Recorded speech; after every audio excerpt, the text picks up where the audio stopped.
Bien, ahí vamos. Bueno, bueno, seguimos con el asunto aquí. Tuve una faringitis potente la semana pasada, así que tuve que cancelar las clases que tenía para el miércoles y el jueves de la semana pasada, pero bueno, aquí estoy repuesto. Aunque vamos a ver cuánto dura porque está haciendo bastante frío, al menos en Buenos Aires. Pero bueno, retomamos después de 2 semanas,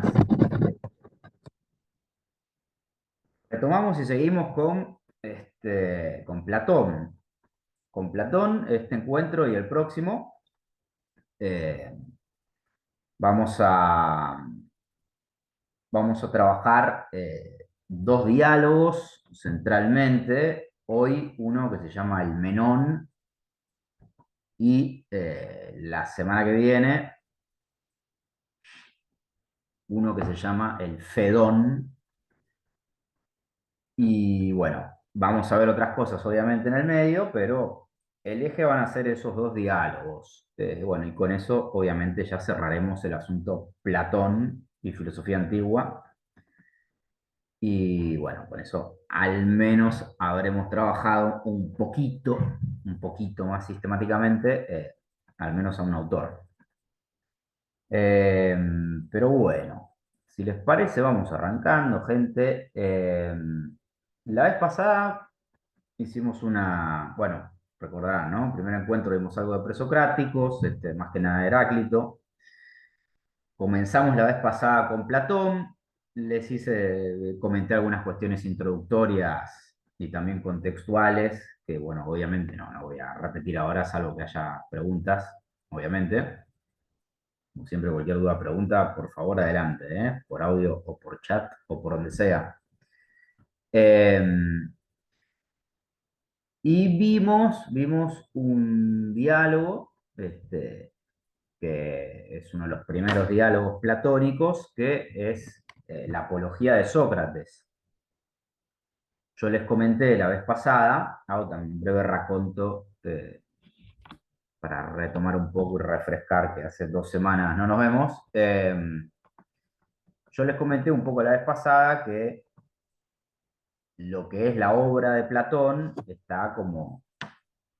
Les comenté dos cosas, ¿no? Una, que lo más conocido de Platón, inclusive hasta por conocimiento popular, cultural, no por un conocimiento necesariamente directo, ¿no? de la fuente o filosófico, es la famosa teoría de las ideas platónicas. Eh, Eso lo vamos a ver, hoy ya vamos a ver algo de eso, pero la vez que viene, con el Fedón, vamos a ver con detalle ese asunto. Este, y cuando veamos Nietzsche, le vamos a ver como Nietzsche, también Sartre, retoman el asunto de las ideas platónicas y de la metafísica platónica, pero para criticarla, pero eso ya lo veremos más adelante. Pero bueno, en ese contexto yo les dije que la obra de Platón suele estar, es una forma de ordenarlo simplemente, ¿no? Pero se suele dividir la obra de Platón como en tres momentos. Vale la pena mencionarlo porque, bueno, como estamos trabajando un poco más sistemáticamente a Platón, me parece que está bueno. Para los otros autores que van a hacer un encuentro para cada uno, no será necesario meterse con estos asuntos. Pero en el caso de la obra de Platón, por lo general, como una división más o menos consensuada, como toda división es discutible, entre los diálogos iniciales de Platón, los diálogos intermedios y los diálogos avanzados o de madurez. La apología de Sócrates, que es el que vimos la vez pasada, es un diálogo inicial, del inicio de la obra de Platón. En esos diálogos, en esos primeros diálogos iniciales, eh, lo que aparece no es tanto la teoría de Platón propiamente dicha, sino las ideas de su gran maestro y el fundador de la filosofía en Occidente, al menos, obviamente, que es las ideas de Sócrates. Sócrates es el protagonista de la totalidad o casi totalidad de los diálogos platónicos, pero en los primeros diálogos de Platón se suele considerar que lo que aparece en esos diálogos son más las ideas de Sócrates, ¿no? Las ideas del Sócrates histórico. Eh, la gran fuente, aparte de Platón, es Jenofonte, en lo que respecta a Sócrates. Pero bueno, la Apología de Sócrates, que lo vimos la vez pasada, es un texto que se corresponde a ese periodo y donde aparecen algunas ideas de Sócrates que ahora rápidamente voy a retomar. Luego están los diálogos intermedios, donde ya hay una especie de melange, por decirlo de una manera, ¿no? De mezcla entre las ideas de Sócrates y las propias ideas de Platón. El Menón, que hoy lo trabajaremos con relativo detalle, es uno de esos diálogos intermedios, ¿no? Donde hay ideas socráticas y ya hay cuestiones más propiamente platónicas que ya veremos hoy. El Fedón ya es un diálogo completamente intermedio, donde es uno de los principales diálogos donde aparece la teoría de las ideas platónicas. Así que bueno, eso ya lo veremos la vez que viene. Y después está el último periodo, que son las obras de madurez, que ya son reformulaciones y críticas del propio Platón a su teoría de las ideas. Bueno, eso es algo extremadamente complejo, que es imposible de ver en un curso de esta índole. Pero bueno, sí veremos todo lo anterior. Así que bueno, antes de ir a nuestro diálogo de hoy, que es el Menón, quisiera hacer rápido, un rápido raconto de algunas cositas que vimos con la apología de Sócrates y les quiero comentar un poco sobre el diálogo que nos quedó pendiente la vez pasada, que es el Tritón. No voy a compartirles pantalla para que se les voy a leer yo dos o tres cosas simplemente para contextuarlo un poco, con relativa rapidez, antes de pasar al Menón. El Menón sí lo vamos a leer, compartiendo pantalla. Pero bueno, en lo que respecta a la apología de Sócrates, recuerden a grandes rasgos, la apología de Sócrates reproduce un evento histórico, que fue el juicio que se le hace a Sócrates y por el cual se lo condena a muerte. Ese fue un juicio histórico, ocurrió realmente, y bueno, hay discusiones entre diversos comentadores de si ese diálogo es una reproducción fiel o no tan fiel de lo que realmente dijo Sócrates en ese juicio, porque Platón, según la evidencia histórica, estuvo en ese juicio. Juicio, obviamente, estamos hablando de la justicia griega, que hay que contextuarlo, ¿no? Pero para que se entienda, era un juicio, de todas formas, ese era el nombre.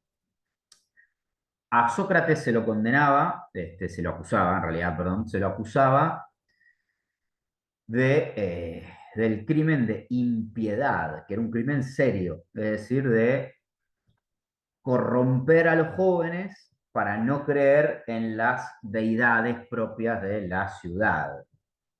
Era un crimen serio y bueno, Sócrates es acusado de eso. La apología de Sócrates es básicamente la defensa de Sócrates, como recordarán.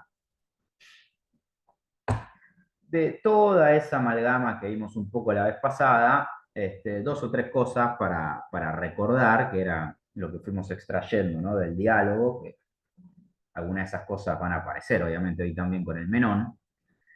Primera cuestión, ¿no? Ya en este diálogo aparecía el asunto de la pregunta por ¿qué es X? ¿Se acuerdan que en el diálogo Sócrates decía que todo este asunto comienza cuando un amigo mediante, Sócrates consulta al oráculo de Delfos y el oráculo de Delfos, la pitonisa, le dice a Sócrates que él es el hombre más sabio. Sócrates no entiende por qué él sería el hombre más sabio, porque no considera que tenga un saber en particular como para tener semejante título, pero lo que hace es ir a preguntar y a dialogar con gente que él considera sabia. Ahí decía Sócrates, recordarán, va a hablar con el político, va a hablar con el poeta, va a hablar con el artesano, y lo que extrae de ahí como conclusión es que El político no sabe qué es la política, el poeta no sabe qué es la poesía, y así sucesivamente. Es decir, la sabiduría de Sócrates consistiría principalmente en que Sócrates sabe que no sabe. Eso lo haría en principio el hombre más sabio, no atribuirse un saber de por sí. Pero allí ya aparece la pregunta ya platónica, más que socrática, de qué es X, ¿se entiende? ¿Qué es la política? ¿Qué es la poesía? Hoy vamos a, con el Menón, ver un asunto así respecto a la pregunta de qué es la virtud. Pero bueno, eso ya lo veremos con el Menón. Por otra parte, también aparecía el asunto de lo que yo les mencioné, el bios, la vida filosófica, que es la vida, el modo de vida que llevaba Sócrates y por el cual se lo acusa y luego también se lo condena, que es la cuestión de andar interrogando gente por las calles de Atenas. Este fue un hecho histórico, gente, ¿eh? No, no son cuestiones ficcionales de Platón o interpretaciones, se considera al menos que fue un hecho histórico, que efectivamente Sócrates hacía eso, el personaje histórico de Sócrates iba por la calle y le preguntaba a la gente cosas. Esas preguntas muchas veces incomodaban, mientras que otras veces generaban admiración, de ahí los varios discípulos que tuvo Sócrates, entre ellos Platón. A esa vida filosófica, Sócrates, recuerden, en ese diálogo dice que no va a renunciar, es decir, que mientras él esté vivo va a seguir haciendo eso, y se justifica diciendo que eso es un mandato divino, es un mandato de los dioses, producto del oráculo de Delfos que dijo que Sócrates es el hombre más sabio, entonces su misión tiene que ver con hacer el bien en la ciudad e interrogar a la gente. Y esto nos llevaba a un último punto, que todo esto que les estoy diciendo aparece señalado simplemente en el diálogo, ¿no? Como vimos la vez pasada, pero son todos temas que hacen a lo que es la filosofía socrática y que Platón, de un modo u otro, los retoma para darles unas vueltas de tuerca que ya iremos viendo. Un último tema que aparecía mencionado, pero que evidentemente ya es bastante importante y tiene que ver con esta cuestión del bios, de la forma de vida, filosófica, según Sócrates, era el hecho de que la misión de Sócrates era la de ocuparse de su alma y del bien, y de que los demás también se ocupen de su alma y del bien, y Sócrates también justificaba su acción diciendo que eso que él hace, de ir a la gente preguntándole cosas, es un bien que le está haciendo a ellos y a la ciudad. Obviamente que por eso no fue considerado así por sus contemporáneos y por consecuencia Sócrates será condenado a muerte. Pero bueno, eso es lo que habíamos visto en la apología de Sócrates a grandes rasgos. Eh, Estos tres, cuatro asuntos, la pregunta por qué es X, se lo suele conocer así. X puede ser la virtud, el bien, la belleza, la política, la poesía. De hecho, hay dos grandes diálogos dedicados a la política, la república y la poesía, el guión. Eh, la sabiduría socrática, que es el saber que no se sabe, y el modo de vida filosófico. Esos eran los tres temas. Me gustaría comentarles rápidamente, al menos, un poco rápidamente, insisto, en 10, 15 minutos no más, un poco de qué va el Critón, porque es una continuación directa de la apología de Sócrates. No sé si hay alguna pregunta, Lauri, que quieras hacer. Si no, sigo. Bueno, entonces, rápidamente, el Critón, que yo se los había indicado también como lectura la vez pasada. Eh, Insisto, no, es para que se den una idea y por qué. Me parece que es un lindo tríptico el que veremos, que es la apología de Sócrates, Critón, que se los voy a mencionar, y Fedón. El Fedón, que lo veremos la vez que viene, narra la muerte de Sócrates. Es una obra cumbre de la historia universal europea, al menos, ese diálogo. No lo vamos a dar solamente por eso igual, también por cuestiones conceptuales, más vale. Pero el Critón, que también es un diálogo tempranísimo, se lo suelo considerar, al igual que la Apología, uno de los primeros diálogos, literalmente, de Platón. El Critón continúa con la narración de los hechos que aparecen en la Apología de Sócrates. La Apología de Sócrates, Sócrates finalmente es condenado a muerte. Sócrates es condenado a muerte porque él no se arrepiente de sus acciones. Él no se arrepiente de sus acciones, no pide una reducción de su condena, simplemente él pide que lo declaren inocente porque él no estaba obrando de manera injusta, pero el tribunal considera que sí obra de manera injusta Sócrates y se lo condena a muerte. El Critón es el diálogo más corto de Platón, unas 20 páginas, 20 o 30 páginas.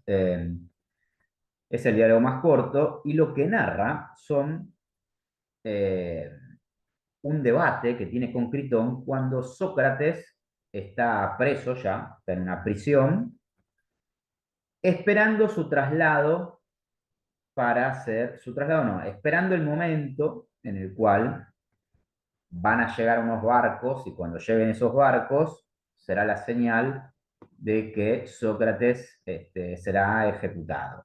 Esa escena de la muerte de Sócrates la vamos a ver la vez que viene con el Fedón, insisto. Esto de los barcos era un barco que venía de Delos, si mal no recuerdo, que el punto es que no se, según la tradición griega, obviamente, cosmológica, como era un barco que venía de la guerra, no se podía hacer ningún tipo de sacrificio, ni muerte, ni matanza, ni nada por el estilo en Atenas, hasta que ese barco no estuviera en tierra ateniense. Por eso es que los condenados a muerte tenían que esperar a que ese barco llegara para que finalmente se ejecutara su sentencia. Sócrates está en ese momento, está a la espera de que llegue ese barco para que finalmente sea ejecutado. Y en la prisión en la que se encuentra es visitado por su amigo y discípulo Critón, que es el que le da nombre al diálogo. Los diálogos platónicos son todos nombres de diversos discípulos y conocidos de Platón que fueron cercanos a él, algunos a Sócrates mismo, que, bueno, les dan nombre a cada diálogo, ¿no? ¿De qué va el Critón? Bueno, cuando Critón visita a Sócrates en su prisión, no es una mera visita, obviamente, sino que la visita de Critón tiene como objetivo ofrecerle a Sócrates la posibilidad de escaparse. Este era un... También esto que les digo es una cuestión histórica, no es un tema interpretativo o una fantasía mía. Esta práctica de condenados a muerte que se escapan era una práctica relativamente común en diversos territorios griegos, principalmente porque había muchos condenados políticos que en vez de ser exiliados eran condenados a muerte y que cuando escapaban se veían obligados a exiliarse, por ende, para los políticos de turno, obviamente, que una persona se muera o que una persona se exilie, el estatuto es más o menos el mismo, porque piensen que un exiliado es alguien que está expulsado, ¿no? En este caso de Atenas, un exiliado es alguien que está muerto para la ciudad, por consecuencia, la diferencia no es tan grande. Por ende, era una práctica relativamente habitual. Eh, no es muy difícil de imaginarla, es como se la deben estar imaginando. Había algún tipo de soborno, había que pagar y sobornar a los guardias para que se hicieran los boludos, dicho en criollo, y había que luego poner plata para subvencionar el escape. Por lo general se hacían barcos, se ponía al condenado en un barco y se lo llevaba fuera del territorio en cuestión, en este caso Atenas, y se lo dejaba libre. Eso es lo que Critón le ofrece a Sócrates. A Sócrates no le gusta un carajo la idea desde el principio, entonces Critón le va a insistir a Sócrates y le va a decir lo siguiente. Insisto, se los leo yo porque el asunto es hacerlo más o menos rápido. Les voy a leer un par de cositas de acá para seguir el cuento. Pero fíjense lo que les dice Critón a Sócrates ante la primera negativa de Sócrates a escaparse. Critón le dice, te esfuerzas porque te suceda aquello por lo que trabajarían con afán y de hecho han trabajado tus enemigos deseando destruirte. Se está refiriendo a las acusaciones injustas por las cuales Sócrates está condenado a muerte. A Sócrates se lo acusa básicamente de ser un sofista y de, nuevamente, de difundir la impiedad entre los jóvenes, lo cual era totalmente falso, las dos cosas. Entonces Critón le dice, negándote a escaparte y muriéndote, le estás dando la razón a tus enemigos, a aquellos que te han acusado injustamente, haciendo referencia a los hechos de la apología de Sócrates. Además, me parece a mí que traicionas también a tus hijos. Sócrates tenía esposa e hijos. Cuando te es posible criarlos y educarlos, los abandonas y te vas. Y por tu parte, tendrán la suerte que el destino les depare, que será, como es probable, la habitual de los huérfanos durante la orfandad. Critón también, bastante guacho Critón, ¿no? Como verán, Critón también le saca la carta de los hijos, ¿no? Le dice, vos te vas a morir, ¿y qué va a pasar con tus hijos? ¿No te haces el cargo de tus hijos? Pues o no se debe tener hijos, o hay que fatigarse para criarlos y educarlos. Me parece que tú eliges lo más cómodo. Se debe elegir lo que elegiría un hombre bueno y decidido, sobre todo cuando se ha dicho durante toda la vida que se ocupa uno de la virtud. Es decir, Platón le dice a Sócrates, vos toda tu vida has dicho que te ocupás de la virtud, de hacer el bien y bla, y ahora, en vez de hacer lo correcto, que sería escaparte para no aceptar esta sentencia injusta, vos no querés hacerlo. Así que yo siento vergüenza por vos y por nosotros, tus amigos, de que parezca que todo este asunto tuyo se ha producido por cierta cobardía nuestra. La instrucción del proceso para el tribunal, siendo posible evitar el proceso, el mismo desarrollo del juicio tal como sucedió, y finalmente esto, como desenlace ridículo del asunto, y que parezca que nosotros nos hemos quedado al margen de la cuestión por incapacidad y cobardía, así como que no te hemos salvado ni tú te has salvado a ti mismo cuando era realizable y posible, por pequeña que fuera nuestra ayuda, así pues procura, Sócrates, que esto, además del daño, no sea vergonzoso para ti y para nosotros. Pero toma una decisión. Bueno, Critón tira toda la carne al asador y le dice a Sócrates, vos tenés que escaparte por esto otro y por esto otro. Pero el argumento central que le dice Critón y que Sócrates va a tomar es cuando Critón le dice, eh, cometés un acto injusto aceptando la sentencia del tribunal de morirte. Ergo, por consecuencia, deberías escaparte. Veamos qué es lo que le responde Sócrates en este breve diálogo, ¿no? Pasarlo rápido, insisto. Lo primero que dice Sócrates, ¿no? Es que la opinión general le importa tres cuernos. No lo dice con estas palabras, pero es lo primero que dice Sócrates, ¿no? Sócrates da el ejemplo de que dice, si vos quisieras, le dice a Critón, ¿no? Primero le dice, bueno, está bien, de acuerdo, tenemos que analizar entonces si es justo o injusto que yo me escape, básicamente, porque si cometo una injusticia al escaparme, no lo voy a hacer. En ese contexto, dice Sócrates, primero, la opinión de la mayoría me tiene sin cuidado. ¿Por qué? Bueno, por lo siguiente, ya le dice esto a Critón. Eh, si vos quisieras aprender determinada disciplina, seguramente no escucharías lo que te dice la mayoría de la gente, sino que escucharías a un maestro en esa disciplina. Por ende, el valor de la palabra lo va a tener el maestro de la disciplina y no la mayoría de la gente. Lo que la mayoría de la gente que no es docta en la disciplina en cuestión pueda opinar sobre el asunto. La palabra que importa es la palabra del maestro en este caso. Por ende, dice Sócrates, a mí lo que me importa es lo que diga la gente que obra de manera justa, no la gente que obra de manera injusta. Por ende, Sócrates dice, ese asunto de lo que la gente puede opinar de ustedes o de mí, a mí me tiene sin cuidado. Lo que tenemos que analizar con más detenimiento es si obro de manera justa o injusta al escaparme.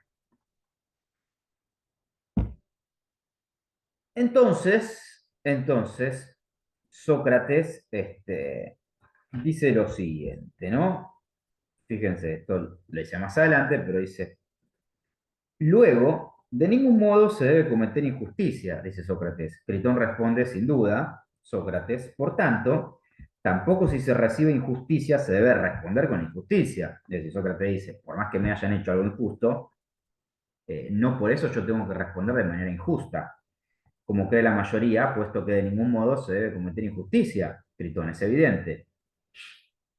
Recuerden que vimos la vez pasada, uno de los pilares de la doctrina socrática es la ética, el obrar bien. Critón es evidente. Sócrates, ¿se debe hacer el mal, Critón, o no? Critón, de ningún modo se debe, Sócrates. Sócrates.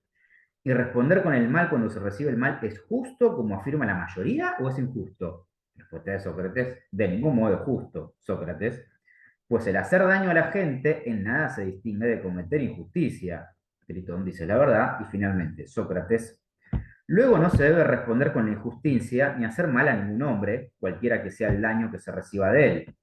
Procura, Critón, no aceptar esto contra tu opinión. Si lo aceptas, yo sé ciertamente que esto lo admite y lo admitirán unas pocas personas. Entonces, ante este contexto, dice, veamos si es justo o injusto que me escape, independientemente de lo que opine la mayoría. ¿Y qué es lo que va a la forma en la cual Sócrates va a encarar este problema? Va a decir, bueno, supongamos que es interesante el dispositivo que usa Platón, ¿no? Supongamos que las leyes hablaran, dice Sócrates, ¿no? Que las leyes se presentan ante mí en este momento. ¿Qué me dirían? Bueno, dice Sócrates, quizá dijeran las leyes. ¿Es esto, Sócrates, lo que hemos convenido tú y nosotras? ¿O bien que hay que permanecer fiel a las sentencias que dicta la ciudad? Si nos extrañamos de sus palabras, quizás dijeran las leyes, ¿no? Sócrates, no te extrañes de lo que decimos, sino respóndenos, puesto que tenés la costumbre de servirte de preguntas y respuestas. Veamos, ¿qué acusación tenés contra nosotras y contra la ciudad para intentar destruirnos?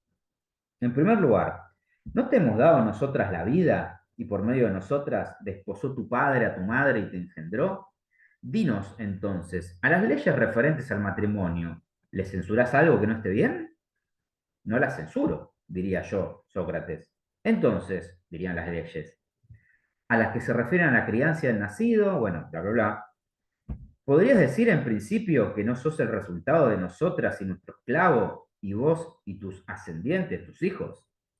Si esto es así, ¿acaso crees que los derechos son los mismos para vos y para nosotras? ¿Y es justo para vos responder haciéndonos lo que nosotras intentamos hacerte? Ciertamente no serían iguales tus derechos respecto a tu padre y respecto a tu dueño, en caso de ser un esclavo, si lo tuvieras, como para que respondieras haciéndoles lo que ellos te hicieran, insultando a tu vez al ser insultado o golpeando al ser golpeado, y así sucesivamente. ¿Te sería posible, en cambio, hacerlo con la patria y las leyes?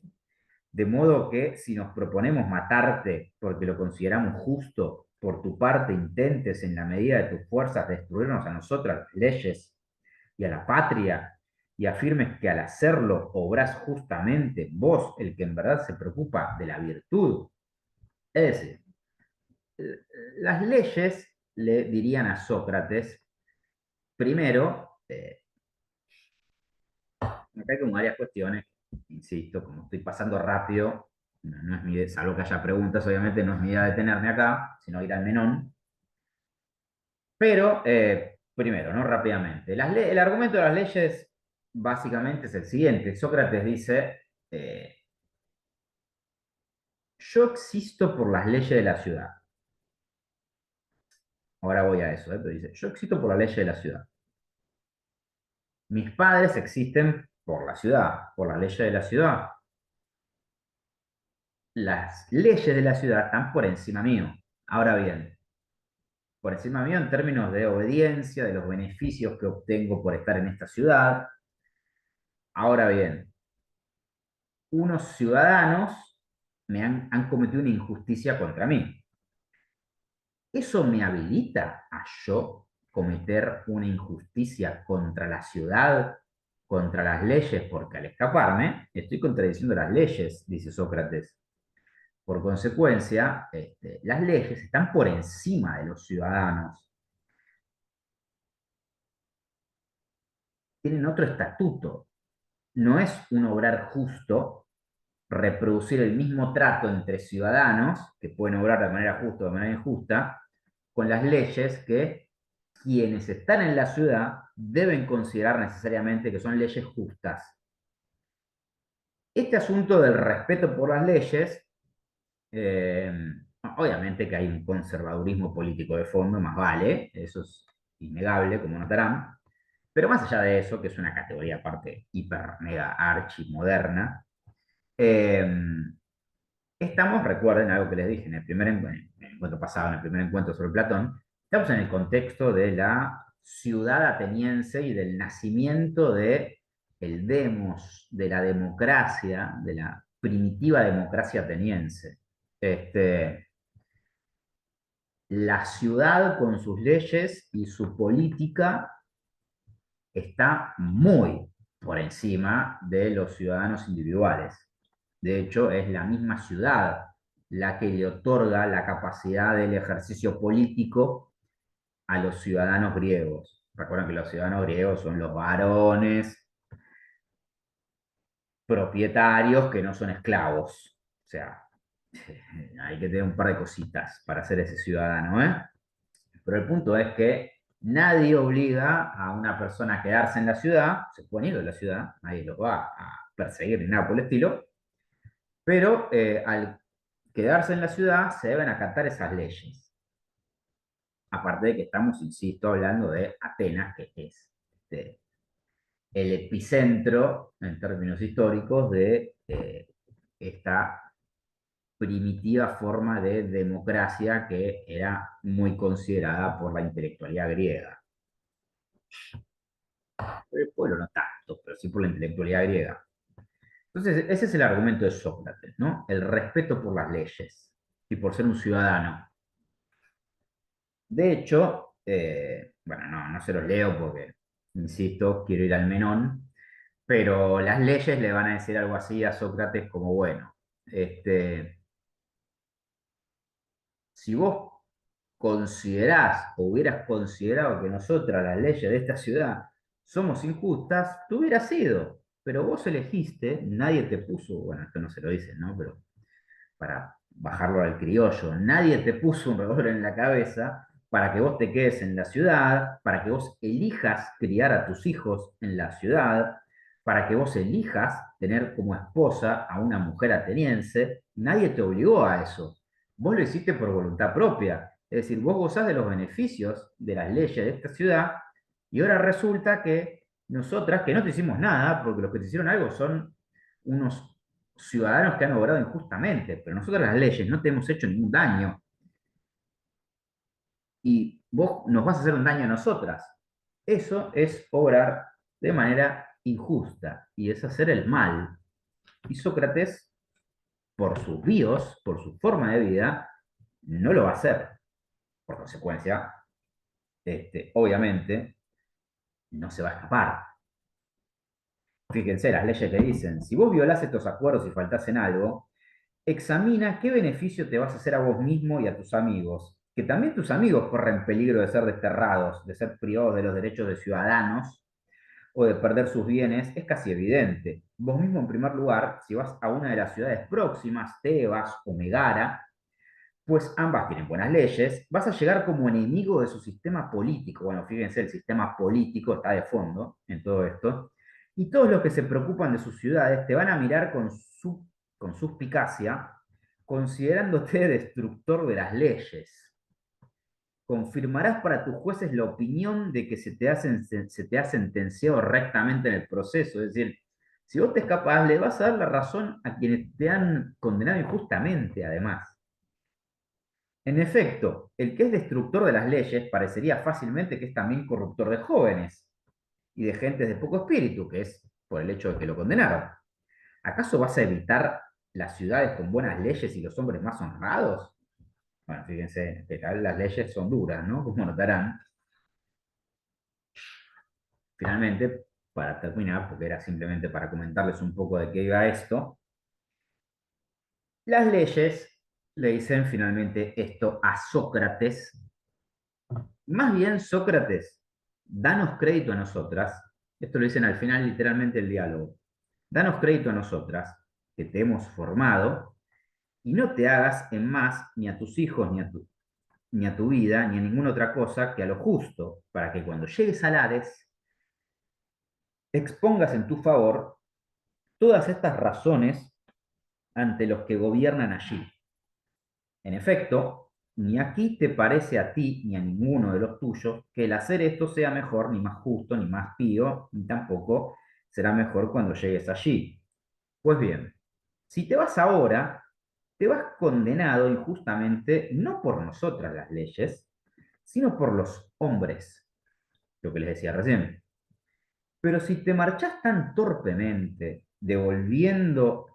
sí, devolviendo injusticia por injusticia y daño por daño, violando los acuerdos y los pactos con nosotras y haciendo daño a los que menos conviene, a vos mismo, a tus amigos, a la patria y a nosotras, nos vamos a irritar con vos mientras vivas y allí en el Hades, nuestras hermanas las leyes no te van a recibir de buen ánimo, sabiendo que en la medida de tus fuerzas has intentado destruirnos. Bueno, esto lo lleva a Sócrates básicamente a preguntarle a Critón, ¿tenés algo que decir? Critón le dice, no tengo nada que decir, Sócrates. Entonces Sócrates termina el diálogo diciendo, pues, Critón, obremos en ese sentido, puesto que por ahí nos guía el Dios. Como decir, Sócrates dice, no me voy a escapar porque no voy a obrar, no voy a cometer injusticia violando las leyes. Moraleja de esto, hay dos lecturas, ¿no? Eh, no hay tiempo de meterse en eso porque si hay preguntas, obviamente que charlamos, más vale. Pero me voy a decir ahora al menón, para seguir con la exposición más sistemática del asunto de las ideas platónicas. Pero, por un lado, está el asunto de la ética socrática, ¿no? Que ya aparecía en el diálogo anterior, que era esto de que nadie obra mal por voluntad, voluntariamente. Toda persona que conoce cómo obrar bien, debe obrar bien. Quien obra mal, lo hace por desconocimiento. Sócrates, al conocer que comete una injusticia al escapar, estaría obrando mal, por ende no lo va a hacer. Después la otra lectura de esto es el asunto más político. Obviamente que esto es yo le dije un conservadurismo político, en parte lo es, pero también es una defensa del sistema político griego, de la ciudad griega, de la polis griega. Sócrates es como si le estuviera diciendo a Critón, la polis está por encima de nosotros.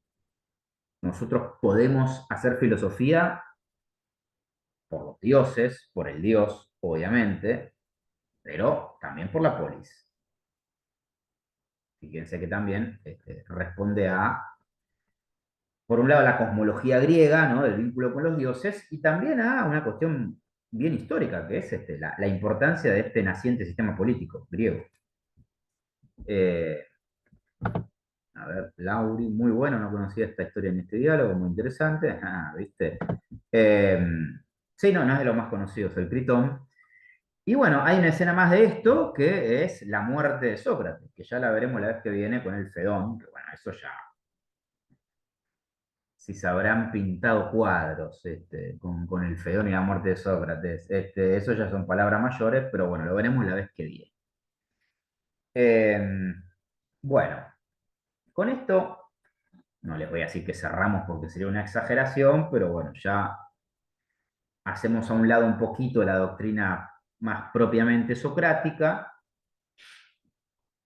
y la idea es que ahora nos metamos con el Menón, que es un diálogo intermedio, como les decía, y donde ya van a aparecer cuestiones más relacionadas a la teoría de las ideas platónicas. El Menón, como les digo, es un diálogo intermedio. Está entre estos primeros diálogos platónicos y diálogos propiamente platónicos. Platónico me refiero a que donde Platón desarrolla su teoría de las ideas, como el Fedón, que veremos la vez que viene. El Menón es una muy buena, a mi juicio y de varios comentadores, ¿no? Es como una muy buena vía para entrar después en la teoría dura y pura de las ideas. Eh, pero bueno, vayamos al Menón, que el Menón es un diálogo posterior, como les digo, está entre estos primeros diálogos como la Apología de Critón y los diálogos posteriores como República y Fedón. Les voy a compartir pantalla, eh, porque esto sí me gustaría que lo vayamos leyendo un poco, al menos hasta donde lleguemos. A ver. Bien, a ver. Bueno, ¿se ve ahí? Estimo que sí. Sí, sí, perfecto. Bueno, bárbaro, gracias. Bueno, veamos un poco el Menón, entonces. Vayamos leyéndolo y vamos situando algunas cosas. Eh, Cada diálogo de Platón, esto se lo dije la vez pasada, pero cada diálogo de Platón parte de algún tipo de pregunta y está centrado en algún tipo de tema. En el Menón, el tema central es la virtud, la pregunta por la virtud, pero el Menón tiene una característica particular que es que no va a llegar a una conclusión particular, ya lo veremos igual esto, de qué es la virtud. Tampoco nos interesa mucho eso a nosotros, pero en ese camino, en ese desarrollo van a aparecer muchos asuntos interesantes a la teoría platónica. Eh, Aquí la pregunta que comanda el diálogo es la que aparece acá, ¿no? El diálogo comienza así, con Menón eh, preguntándole a Sócrates, Menón, ¿me puedes decir, Sócrates, ¿es enseñable la virtud o no es enseñable, sino que solo se alcanza con la práctica? O ni se alcanza con la práctica ni puede aprenderse, sino que se da en los hombres naturalmente o de algún otro modo. Es decir, la virtud es enseñable o no es enseñable. Si no es enseñable, es algo que se alcanza con la práctica, o directamente es algún tipo de don brindado naturalmente por los dioses. No lo vamos a ver, pero la respuesta de Sócrates va a ser más que la virtud tiene más que ver con un don divino que con todo lo demás. Aunque insisto, en el diálogo igual no hay una definición de la virtud es esto y queda esto. Pero esta es la pregunta. El asunto de lo enseñable, lo no enseñable, es muy importante en la filosofía griega porque remite al asunto de la paideia. A ver, no sé si lo puedo escribir en el chat porque estamos compartiendo pantalla. Ah, sí puedo. Lo voy a escribir para que quede. La paideia. Ahí está. La paideia es la educación, el término griego para educación, tiene como muchas acepciones, pero la más usual es esa. La paideia era un tema fundamental para los griegos y para la filosofía griega. Hay un libro que se llama Paideia, de un gran estudioso de época que se llamó Jaeger, que es un ladrillo así,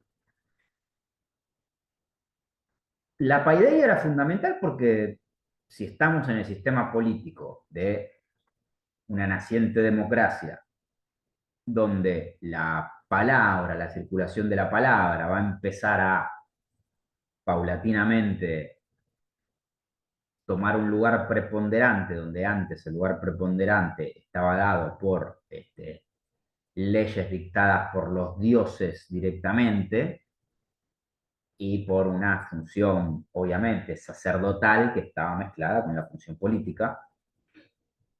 Eh, un problema fundamental en todo este asunto y que le va a importar muchísimo, pero muchísimo a Platón, es el de la enseñanza.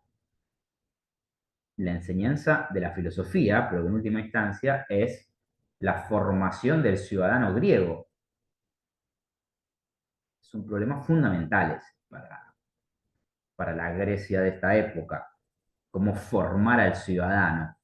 Lo va a seguir siendo en cualquier Estado-nación europeo, ¿no? En la modernidad también el problema de cómo educar al ciudadano, porque básicamente la ciudadanía va a ser eso, la creación de una identidad y la creación de una identidad nacional, estos términos modernos, ¿no? Obviamente, no antiguos griegos, va a tener que ver con eso, con cómo se forma a un ciudadano.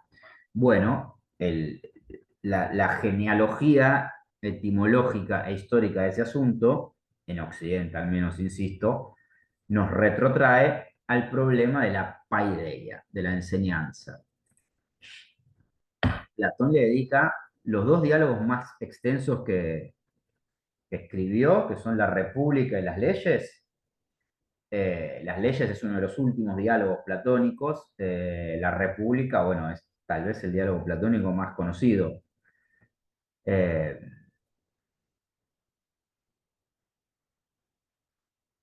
los dos no están dedicados al problema de la paideia, pero en ellos la paideia, la enseñanza, es algo central. Digamos. Todos los dos textos están vertebrados sobre ese asunto.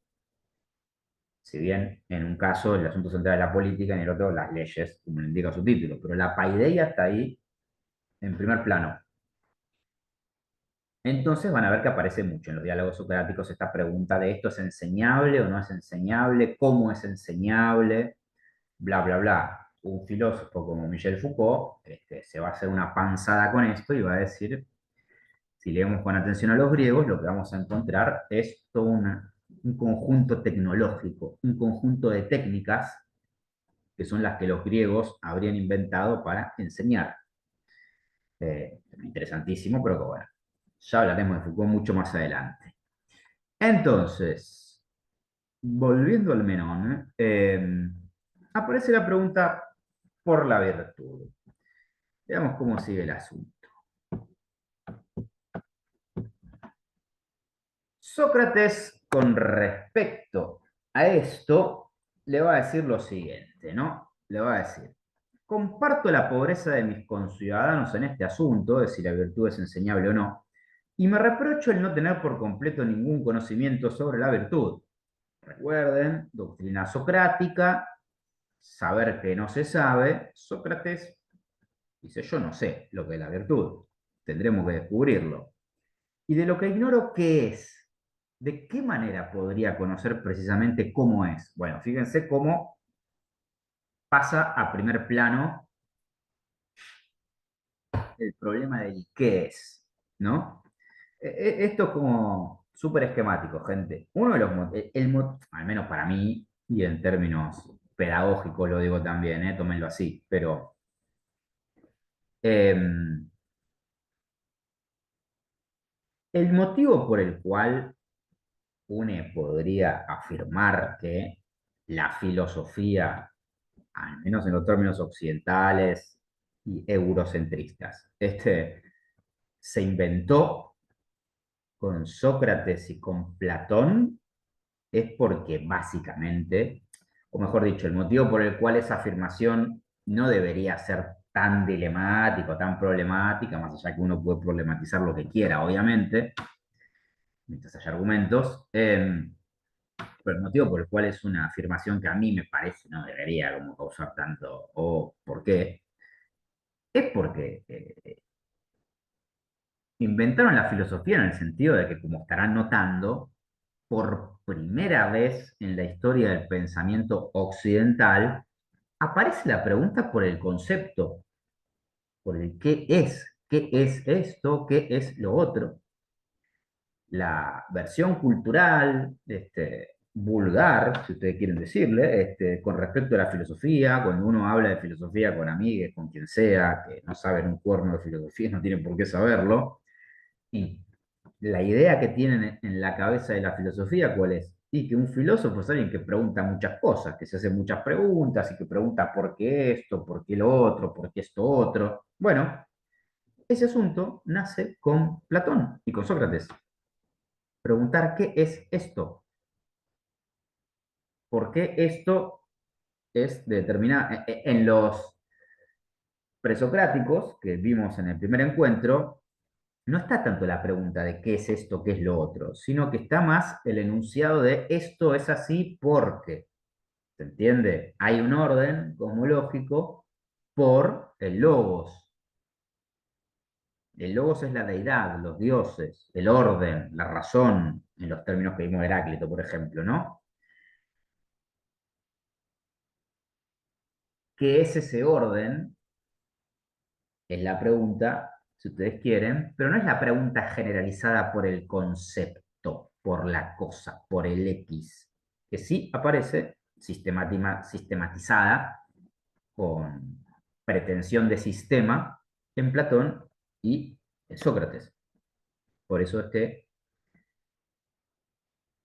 occidental y eurocéntricamente podemos decir, sin mucho escollo, que estos dos muchachos inventaron la filosofía occidental, porque básicamente inventaron la pregunta de qué es X, qué es la virtud, qué es la política, qué es la poesía, qué es lo justo, qué es lo injusto, y bla, bla, bla, bla, bla. Entonces, fíjense, Sócrates, ya podemos decir Sócrates-Platón, ¿no? A partir de ahora, desplaza, ¿no? La pregunta de si la virtud es enseñable, ¿a qué es la virtud? Lo que Sócrates le dice es, bueno, para saber eso, si es enseñable, primero tenemos que saber qué es la virtud. ¿O te parece que puede haber alguien que no conozca por completo quién es Menón y que sea capaz de conocer si Menón es bello, rico, noble o lo contrario de estas cosas? Es decir, bueno, como no te dan Sócrates le está diciendo lo mismo que le dije recién, si no sabemos qué es la virtud, no vamos a poder hablar de determinada cualidad de la virtud, en este caso de si es enseñable o no. Primero debemos saber qué es la virtud. Así que Menón aventura una primera definición, ¿no? Ante esta pregunta de Sócrates y le dice muy suelto, muy ligero, no hay dificultad en ello, Sócrates. En primer lugar, si quieres la virtud del hombre, es fácil decir que ésta consiste en ser capaz de manejar los asuntos del Estado. Bueno, como notarán, los asuntos de la política y todo eso están por todas partes en los diálogos platónicos, por todo este tema que les estuve diciendo, ¿no? Y manejándolos, hacer el bien, por un lado, a los amigos y mal, por el otro, a los enemigos, cuidándose a uno mismo de que no le suceda nada de esto último. Si quieres, en cambio, la virtud de la mujer, no es difícil de responder que es necesario que ésta administre bien la casa, conservando lo que está en su interior y siendo obediente al marido. Bueno, esto, bueno, más allá de lo, obviamente, machirulo, pero es un concepto un poco más contemporáneo ese, este asunto de, no, no, es una representación histórica también, ¿no? En la cosmología, no. En el orden social jerárquico griego, la mujer es la encargada del oikos. Lo voy a escribir en el chat, el oikos, así con O-I-K-O-S. El oikos es la economía. En este caso hablamos de la economía doméstica. La mujer es la encargada de del oikos doméstico, del orden doméstico. Eh, En el campo de los estudios de género, bueno, yo me dedico también al campo de los estudios de género y de la filosofía de género, la filosofía feminista, como le quieran decir, más la francesa contemporánea también. Pero bueno, el punto es que en el campo del estudio de género, tal vez alguno de ustedes lo sepa, probablemente algunos de ustedes lo sepa esto, está la famosa noción del sujeto androcéntrico. Androcéntrico, otra palabra griega, andros, quiere decir sujeto en griego, centros, centro. Sí. Androcéntrico quiere decir el sujeto central, ¿no? El sujeto que goza de los plenos beneficios de su existencia. El sujeto androcéntrico de la cultura griega obviamente es el varón, no la mujer, no el niño, no el esclavo. Parte de los valores correspondientes al sujeto no androcéntrico como la mujer es la de el gobierno de lo privado, de la casa. Ese asunto, que después se va a transmitir a lo largo de la historia, al menos en Occidente, entiendo que en Oriente también, pero al menos en Occidente, que es lo que conozco, eh, y que recién va a ser cuestionado sistemáticamente a partir del siglo XVIII, de fin del siglo XVIII, con la Revolución Francesa, o en esas épocas, en esos momentos, la famosa división en esferas de lo público y lo privado, fíjense que nace en Occidente con la cultura griega. El ciudadano varón es el que va a ocupar el ámbito público de la política, mientras que la mujer va a ocuparse del oikos, de la casa, de la economía doméstica. Eh, yo les dije, la mujer va a gobernar, deberá gobernar su casa. Esa es una cuestión también muy importante en los griegos, muy señalada por Foucault. Yo soy especialista en Foucault, así que sepan que mis interpretaciones de varios asuntos son Foucaultianas, quiero decir, son discutibles, si no les cabe Foucault, pero bueno, no importa ahora eso. El asunto del gobierno es muy importante. Para toda la filosofía griega, principalmente para Platón, el gobierno, gobernar en términos políticos, implica gobernarse a sí mismo, y para poder gobernarse a sí mismo, uno tiene que poder gobernar su casa, gobernar a su esposa, gobernar a sus hijos y bla, bla, bla, bla, bla. Eh, si esto lo ubican en el contexto político que les menciono de la democracia, bla, bla, bla, la naciente democracia griega y bla, bla, bla, bla, bla, bueno, como notarán, no es tan loco el asunto. Pero bueno, fíjense todo lo que se puede decir de una pequeña oración como esto que leímos de la mujer en el ámbito doméstico, ¿no? Pero bueno, sigamos. Y otra ha de ser la virtud del niño, se trate de varón o mujer. Y otra, la del anciano, libre o esclavo, según prefieras. Y hay muchas otras virtudes, de manera que no existe problema en decir qué es la virtud. En efecto, según cada una de nuestras ocupaciones y edades, en relación con cada una de nuestras funciones, se presenta a nosotros la virtud. De la misma manera, creo, Sócrates se presenta también el vicio. Bueno, primera argumentación de Menón con respecto a la virtud, hay muchas virtudes. Hay muchas virtudes en relación a las ocupaciones, las edades, las funciones, bueno, el género, si ustedes quieren, etcétera. Eh, bueno, lo que Sócrates le va a responder a esto, Sócrates, bueno, no lo leo, pero Sócrates va a decirle algo así como, entonces, es lo mismo que si yo te preguntara qué es una abeja y me respondieras que las abejas son muchas y que juntas forman un enjambre. No me estás respondiendo que es una abeja, me estás diciendo que hay muchas abejas, pero no me decís que es una abeja. Bueno, Sócrates le dice a Menón, me está diciendo que hay muchas virtudes, está bien, perfecto, muy bonito, pero no me está respondiendo qué es la virtud con eso, me está diciendo que hay virtudes distintas, pero si todas son virtudes, algo en común tienen que tener, ese algo en común que es el eidos, la forma. Fíjense, ¿no? Perdón.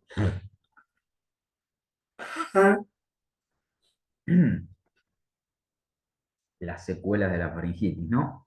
Fíjense, dice Sócrates. Lo mismo sucede con las virtudes. Aunque sean muchas y de todo tipo, todas tienen una única y misma forma, por obra de la cual son virtudes, y es hacia ella hacia donde se tiene que dirigir la atención de su mirada quien responde a la pregunta y muestre efectivamente en qué consiste la virtud. Sócrates le responde, eh, tiene que haber una misma forma para la virtud. Forma, que el término griego que aparece acá, lo pongo en el chat, es eidos. Eidos, E-I-D-O-S. El eidos se traduce de muchas formas. Idea es una forma. Forma en griego también es morfé, recuerden, pero eidos también es otra forma de referirse a la forma. Perdón la redundancia. Entonces, la respuesta de Sócrates es esa, ¿no? La virtud tiene que tener una forma, tiene que tener algo en común que haga que todo lo que se dice que es una virtud sea una virtud. Bueno, insisto, primer plano la pregunta de qué es, ¿no? ¿Qué es la virtud? Sócrates le dice, fíjense, ¿te parece que una es la salud del hombre y otra la de la mujer? ¿O no se trata en todos los casos de la misma forma? Siempre que sea la salud, tanto se encuentre en el hombre como en cualquier otra persona. Sócrates le dice, bueno, pensá en la salud, vos no vas a pensar que la salud del hombre y la salud de la mujer son saludes distintas, digo, es la salud, y punto. Misma forma, a eso apunta. Bien, más adelante, bueno, esto no importa el gobierno.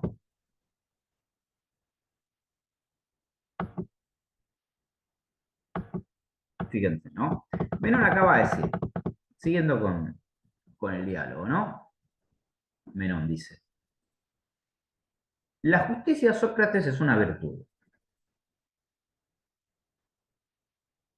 Sócrates le responde, ¿es la virtud, Menón, o una virtud? Menón, ¿qué dices, Sócrates? Como de cualquier otra cosa, de la redondez, supongamos, por ejemplo, yo diría que es una cierta figura, y no simplemente que es la figura. Y diría así porque hay también otras figuras. Menón, y dices, bien, vos, a veces les aclaro, ¿eh? A veces los interlocutores, bueno, esto es todo un tema, ¿no? Que se ha escrito sobre el asunto. A veces los interlocutores de Sócrates parecen idiotas, ¿no? Porque Sócrates los trata un poco como pelotudos. Soren Kierkegaard, un gran filósofo danés existencialista, hablaba de la ironía socrática, que era como una forma de pelotudear, la forma que tenía Sócrates de pelotudear a sus interlocutores. Yo no estoy diciendo que está bien que lo hayan condenado a muerte, claro que no, pero bueno, me parece que también podría haber bajado un cambio a veces Sócrates, pero bueno, en los diálogos no siempre, pero muchas veces, a veces no, a veces los interlocutores son de una inteligencia extraordinaria, ¿eh? No es el caso de Menón. Eh, a veces los interlocutores de Sócrates, Platón al menos, los ilustra como imbéciles. Bueno, eso va a aparecer cuando lean a Platón, más de una vez. Entonces, bueno, Menón dice, y decís bien vos, porque yo también digo que no solo existe la justicia, sino también otras virtudes. Sócrates, ¿y cuáles son esas? Decilas. Así como yo podría decirte, si me lo pidieras, también otras figuras, decime vos también otras virtudes. Bueno, a mí me parece que la valentía es una virtud y la sensatez, el saber, la magnificencia y muchísimas otras. Sócrates, otra vez, Menón, no sucede lo mismo. De nuevo, hemos encontrado muchas virtudes cuando estamos buscando una sola. Bueno, aparece nuevamente el asunto, ¿no? Menón sigue, cuando trata de responder a qué es la virtud, va, fíjense, al problema de la multiplicidad, ¿no? problema de la multiplicidad, que es lo que decía Heráclito, ¿no? En la multiplicidad hay un orden. Bueno, esos problemas, obviamente que persisten en cualquier forma de pensamiento clásico, al menos, ¿no? Como lo es el pensamiento platónico. Bien, cualquier duda, adelante, por favor. Más adelante, siguiendo con el diálogo.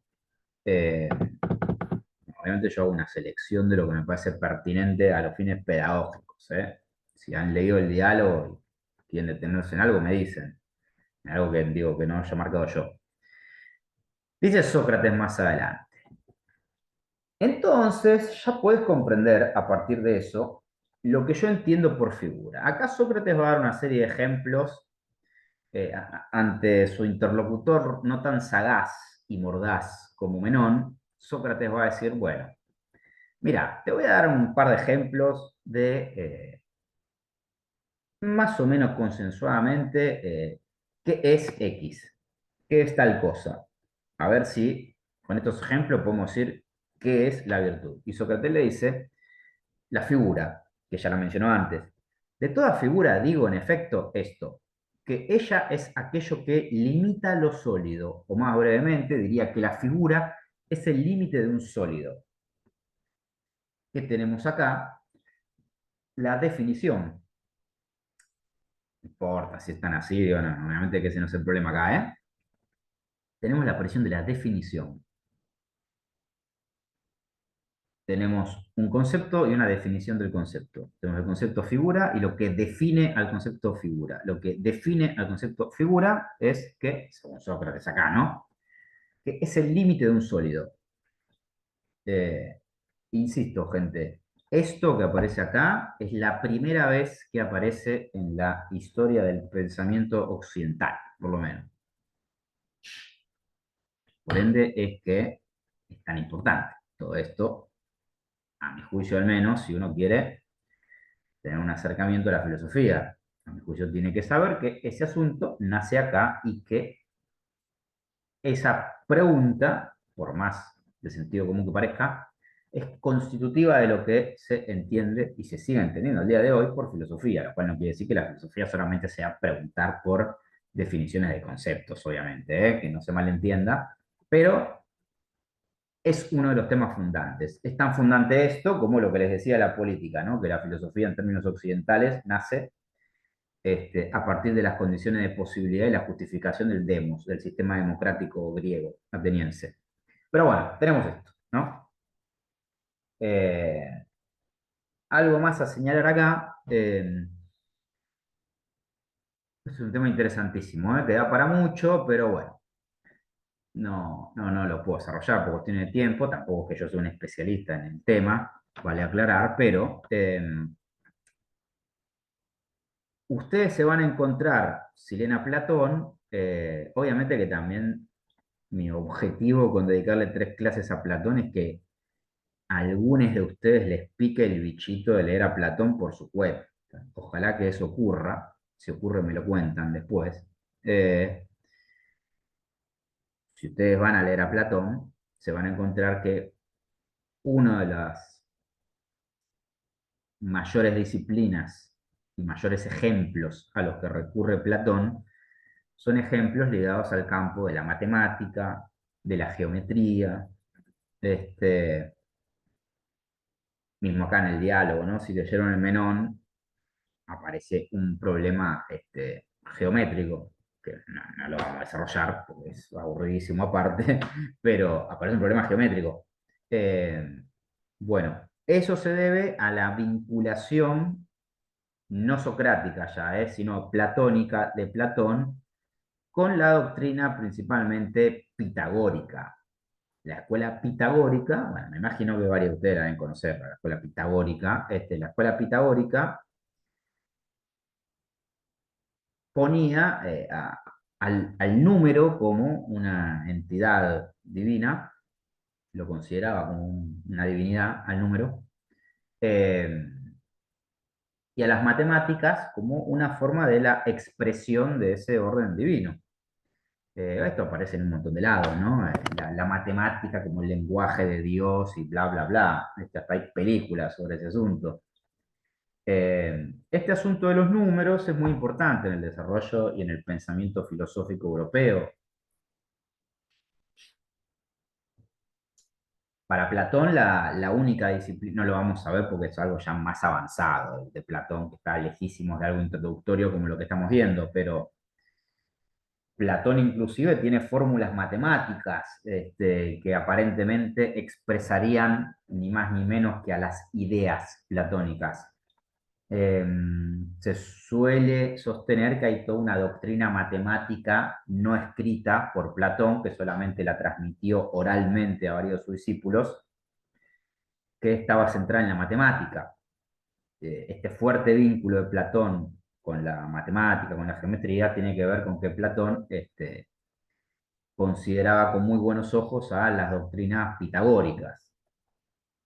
Eh, Esto es un tema, ¿no? El del número. Hay un filósofo, mucho más contemporáneo, Edmund Husserl, del campo de la fenomenología, es el padre de la fenomenología, en realidad es brentano, pero bueno, Husserl es el principal representante de la doctrina filosófica conocida como la fenomenología. Vamos a escribir el nombre de Husserl, ya que lo estamos mencionando, vamos a escribirlo. Husserl, que se escribe así,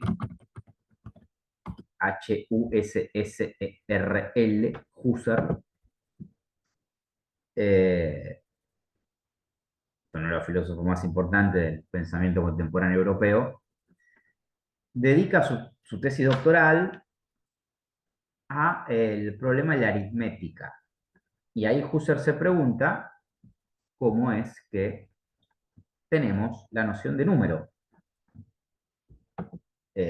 Nosotros no podemos ver un número. No existe el 1, no existe el 2, no existe el 7, como ya sabrán. Esos números no existen.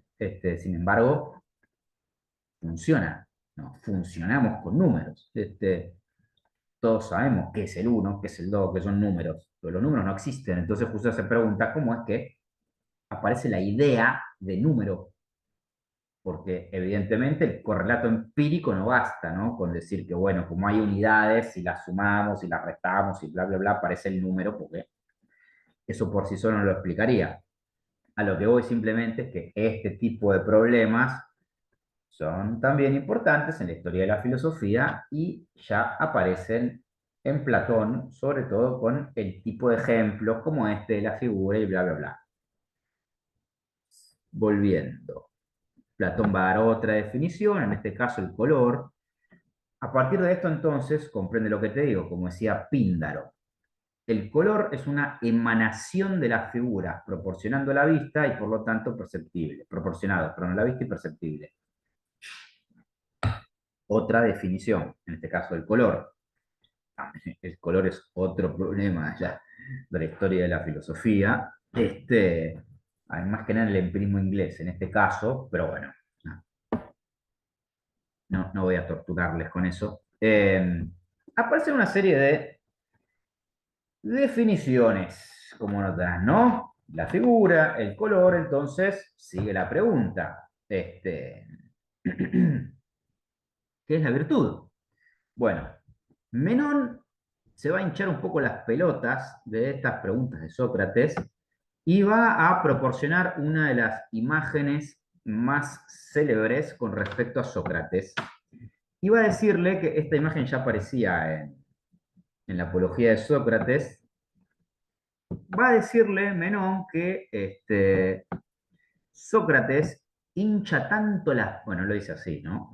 Yo lo traduzco, hincha tanto las pelotas preguntando qué carajo es la virtud, que parece un pez torpedo.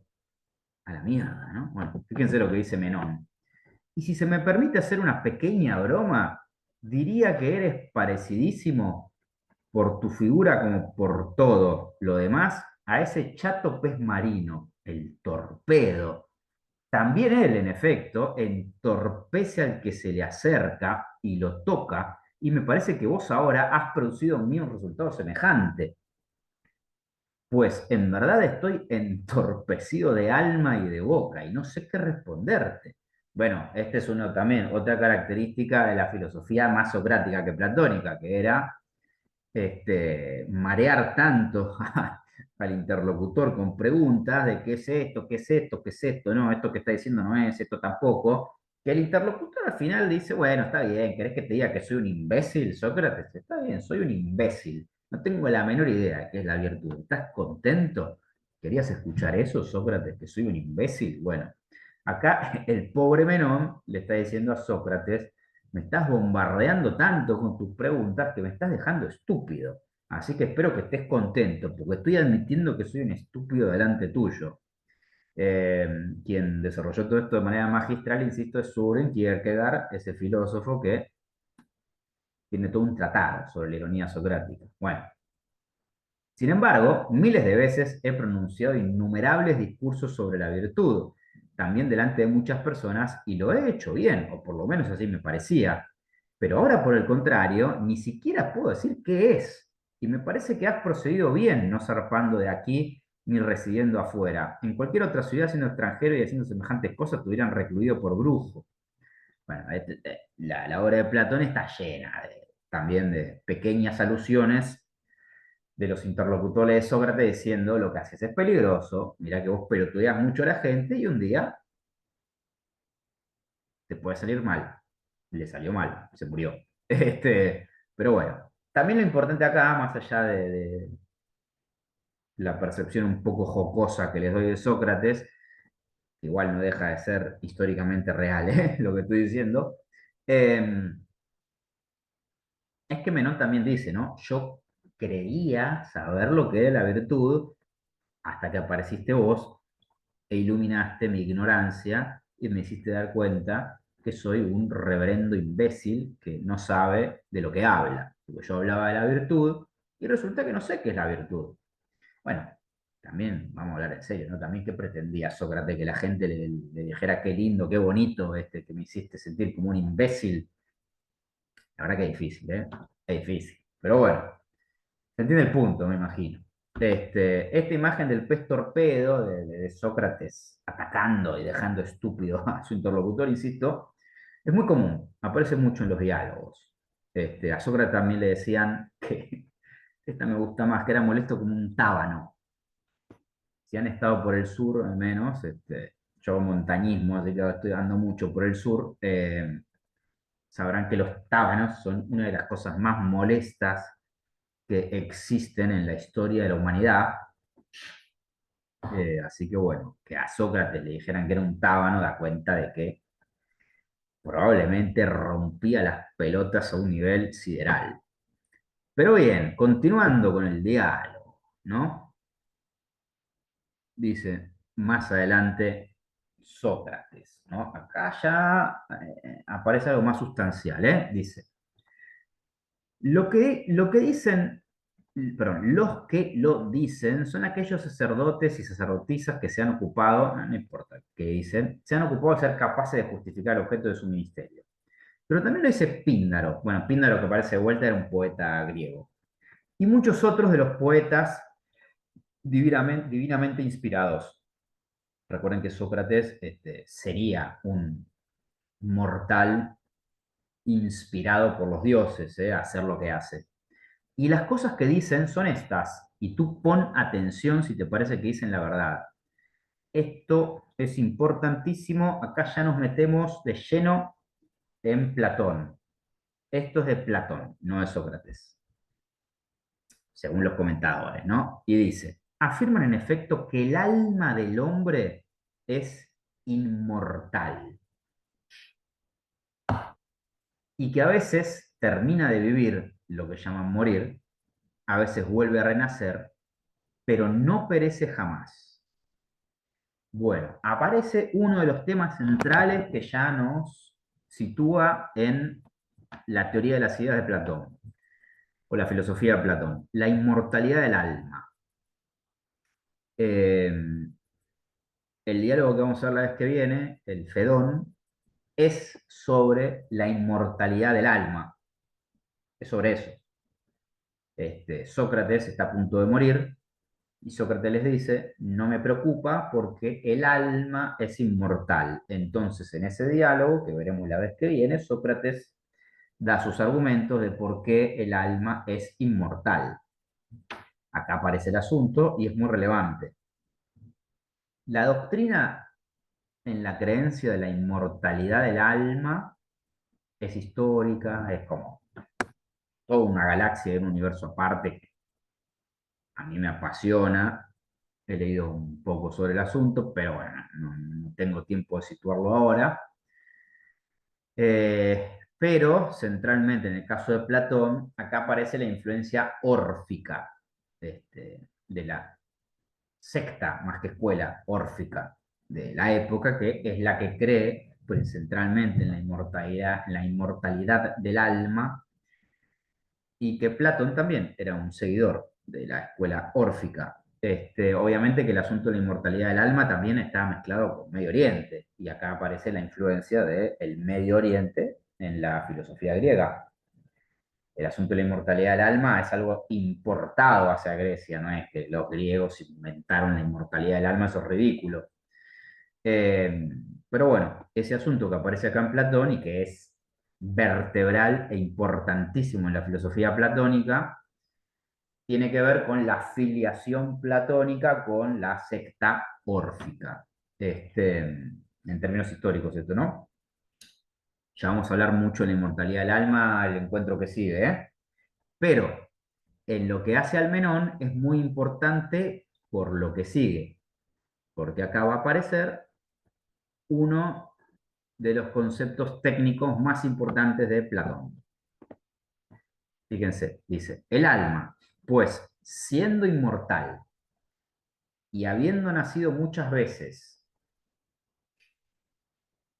y visto efectivamente todas las cosas, bueno, fíjense, órficamente, la reencarnación del alma, bueno, insisto, son todos temas no griegos de Oriente y Medio Oriente. Habiendo nacido muchas veces y visto efectivamente todas las cosas, tanto las de aquí como las del Hades, no hay nada que no haya aprendido, de modo que no hay de qué asombrarse si es posible que recuerde no solo la virtud, sino el resto de las cosas que, por cierto, antes también conocía. Estando pues la naturaleza toda emparentada consigo misma y habiendo el alma aprendido todo, nada impide que quien recuerda una sola cosa, eso que los hombres llaman aprender, encuentre él mismo todas las demás, si es valeroso e infatigable en la búsqueda.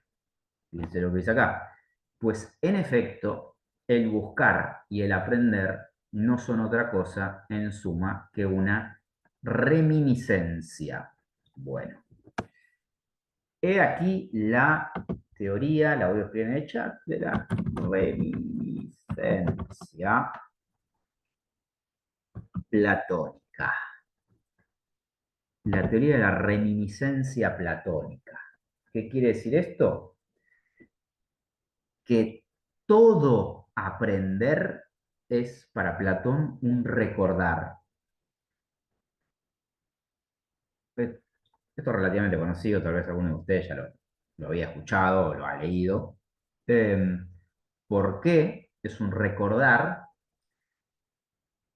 Porque el alma, en su inmortalidad, ya ha conocido,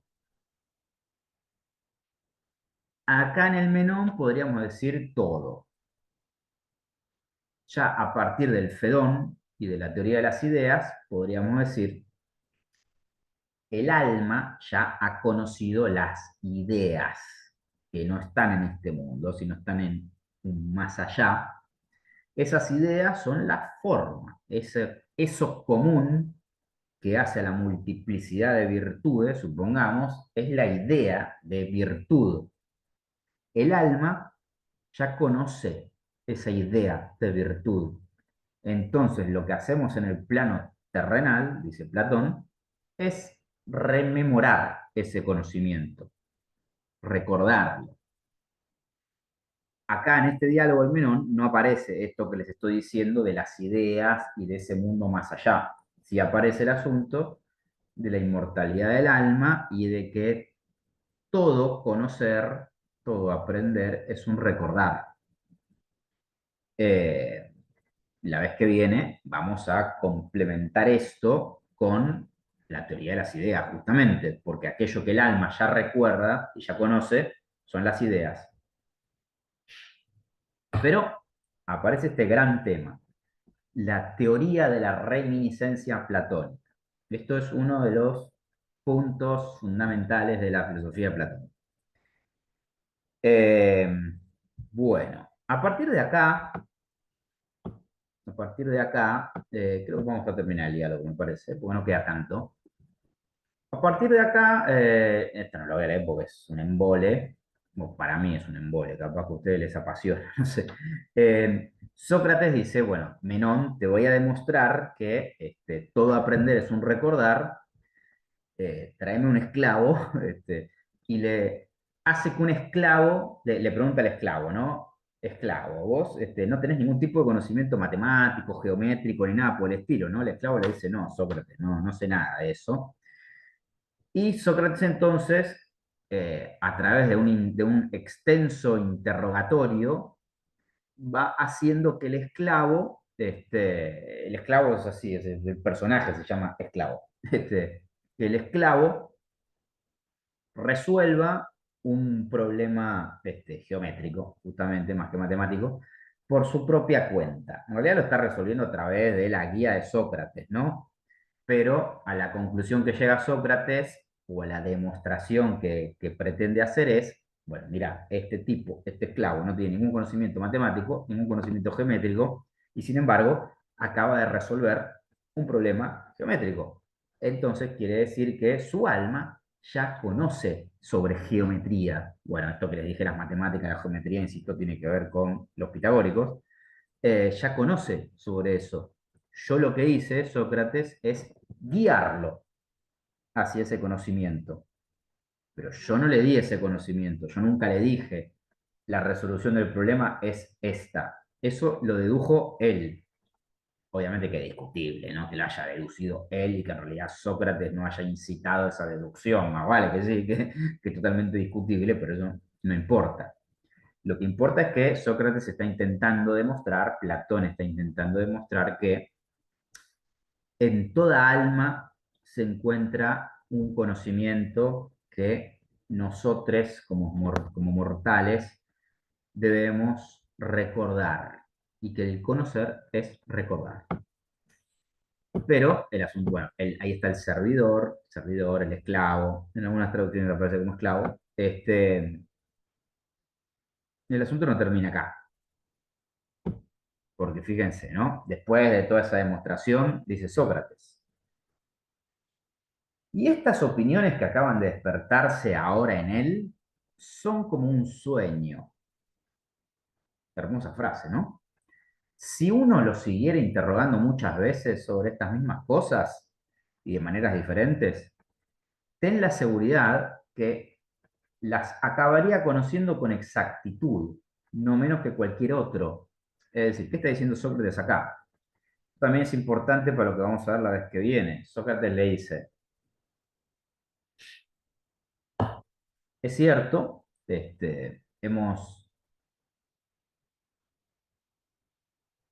este servidor, este esclavo, ha llegado a un conocimiento que él no sabía que tenía, que estaba en su alma, y bueno, tuvimos que rememorarlo justamente. Ahora bien, a eso no le podemos decir conocimiento. Es una opinión verdadera. Lo que está diciendo el esclavo, la resolución del problema geométrico, es verdad, efectivamente es así. Pero es una opinión, porque si el esclavo o el servidor después le hicieran una pregunta parecida, por sí solo no va a poder responderlo. Entonces, ¿qué es lo que ocurre? Porque en un momento puedo responderlo y en otro no. Bueno, lo que ocurre es que a través de mi guía, dice Sócrates, el esclavo llegó a una verdad pero que es una opinión, ahora lo vamos a leer igual porque parece, pero es una opinión verdadera. Sigue siendo doxa. Doxa, esto creo que lo habíamos escrito en la vez pasada o la anterior, doxa, D-O-X-A, doxa para los griegos es opinión. Y la opinión no es episteme, que es conocimiento para los griegos. Gente, por las dudas, aclaro, bueno, más. Eh, Esto tal vez ya lo saben, algunos de ustedes, pero por las dudas, como saben, algunos de ustedes, insisto, al menos, seguramente, todos estos términos griegos que yo les traigo, bueno, obviamente que son, confíen en mí de que son reales, pero cuando yo los escribo hago una transliteración. Como saben, hay muchas formas de escribir en castellanizado los ideogramas griegos, ¿no? Más aún del griego antiguo. Así que nada, esta es una de las formas más consensuadas de escribirlo. No es la única. En caso de doxa, sí, no recuerdo al menos otra forma en la que se puede escribir doxa que no sea esta, digo, y quizá. Pero lo digo por los otros términos o palabras que a veces escribo. Pero bueno, algo falta para que esta opinión verdadera, porque es verdad lo que dice el servidor, se convierta en un conocimiento. Este, Insisto, el motivo por el cual se puede hablar de que la filosofía en Occidente nace acá es por esto que estamos viendo. Fíjense que aparece la pregunta de, bueno, ¿cómo conocemos? Está bien, la respuesta es porque el alma, la reminiscencia, la inmortalidad del alma, todo el plano metafísico, que bueno, después va a ser hipercriticado, ya veremos cómo Nietzsche dispara sobre todo esto, cómo Sartre se burla de todo esto, pero hay otra capa que es como más concreta, que es la pregunta por el concepto, por el conocimiento y el concepto, ¿no? La pregunta de qué es X y la pregunta de, bueno, ¿cómo llegamos a responder qué es X? Que es lo que aparece acá. Porque podemos decir, X es tal cosa, y cuando decimos X es tal cosa, podemos decir la verdad, tener razón. Pero sin embargo no sabemos cómo llegamos a esa conclusión, porque lo podemos decir por azar. Entonces acá Sócrates y Platón, más que Sócrates, se está preguntando, bueno, ¿cómo podemos hacer para tener un conocimiento, no una opinión verdadera? El servidor, el esclavo, tiene una opinión verdadera, pero no tiene conocimiento todavía. Fíjense. eh, sí, pues, tanto en el tiempo en que es hombre como en el que no lo es, hay en él opiniones verdaderas que, despertadas mediante la interrogación, se convierten en fragmentos de conocimientos. ¿No habrá estado el alma de él en el tiempo que siempre dura en posición del saber? Es evidente, en efecto, que durante el transcurso del tiempo, todo lo es y no lo es un ser humano. Bueno, acá está esta cuestión de la inmortalidad del alma. Menón contesta, parece, Sócrates. Por tanto, si siempre la verdad de las cosas está en nuestra alma, ella habrá de ser inmortal. Bueno, esto no justifica porque es inmortal. En el Fedón, la vez que viene, nos meteremos con ese asunto. Este diálogo no es sobre la inmortalidad del alma, o sea que el asunto aparece, es central, pero no está argumentado.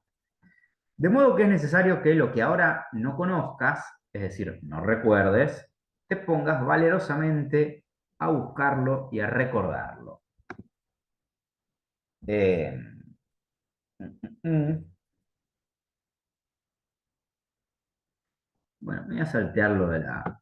Así vamos al punto que falta, que es más relevante que la discusión por la virtud. ¿Qué es esto? ¿Qué le falta, ¿no? A la opinión verdadera para hacer efectivamente un conocimiento?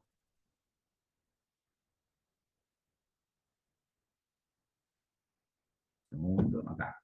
Fíjense, por tanto, la opinión verdadera en relación con la rectitud del obrar no se da peor guía que el discernimiento. Esto del discernimiento es porque Sócrates esboza una definición de la virtud como discernimiento. Igual después la descarta, por eso es que no me detuve en eso, pero lo que me importa es lo siguiente, y dice, y es esto precisamente lo que antes omitíamos al investigar cómo era la virtud, cuando afirmábamos que, bueno, que puede ser una opinión verdadera, bla, bla, bla. Bueno, esto en realidad no era lo que les quería leer, está un poquito más abajo, acá.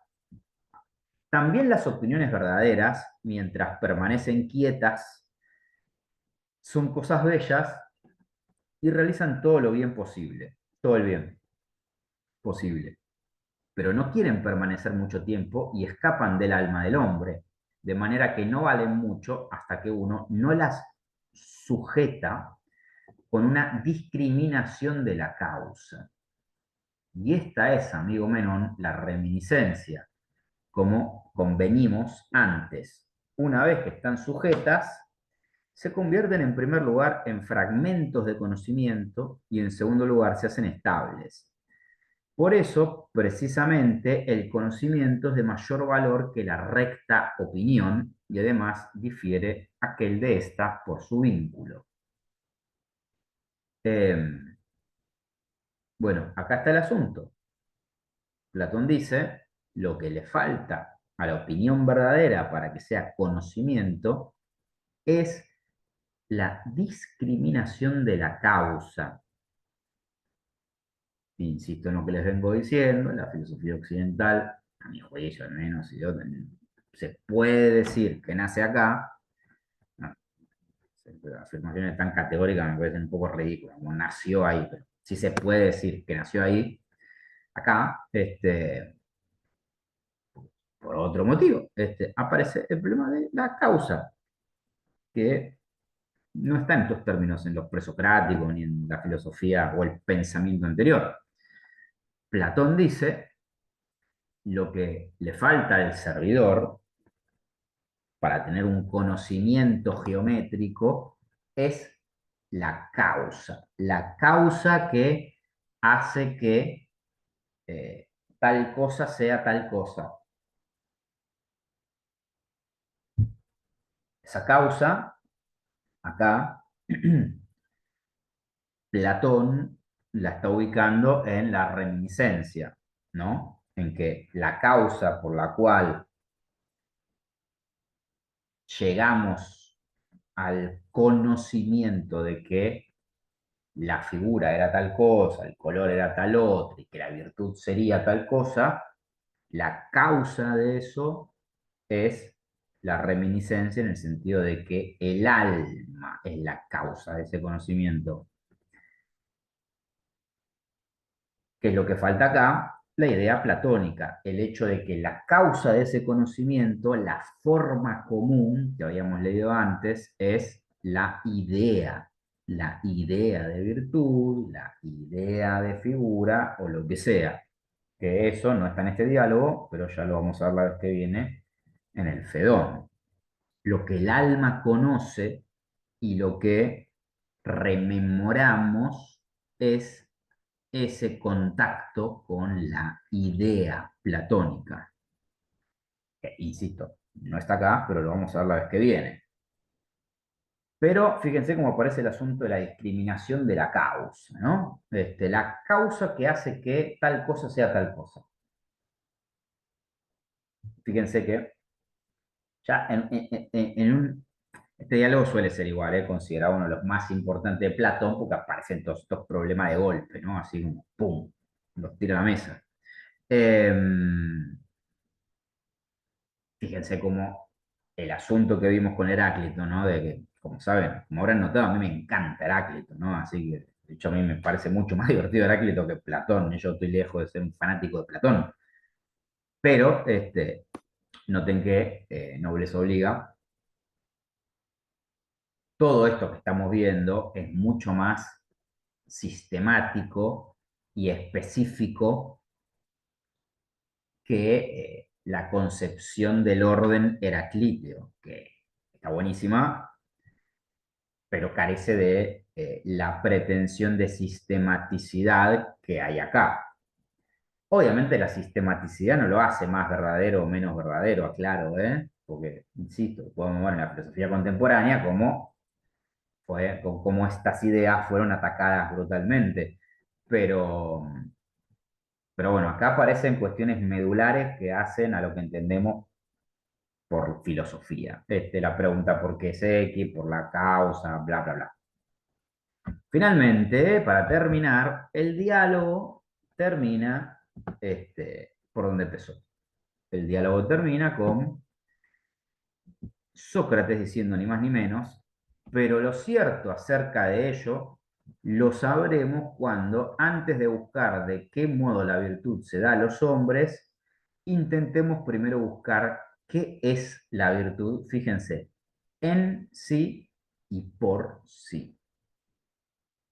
Ese en sí, la virtud en sí, es la forma, el eidos, lo común a las distintas virtudes, y es la idea de virtud, que, insisto, no es un concepto que aparece acá.